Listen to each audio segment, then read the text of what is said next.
আল্লাহ সুবহানাহু ওয়া তাআলা দুই ব্যক্তিকে দেখে হাসেন।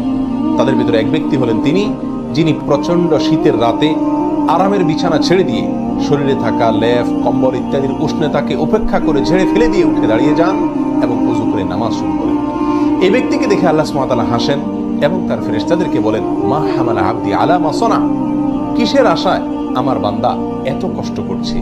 ফেরেশতাগণ তখন জবাবে বলেন, রব্বানা রাজা আমা ইনদাক ওয়া শাফাকাতাম মিম্মা ইনদাক, আপনার কাছে যে নিয়ামত রয়েছে, পুরস্কার রয়েছে, জান্নাত রয়েছে তার আশায়, এবং আপনার কাছে যে শাস্তি এবং জাহান্নামের আয়োজন রয়েছে তার ভয়ে এই কনকনে শীত উপেক্ষা করে আপনার বান্দা উঠে নামাজ শুরু করেছে।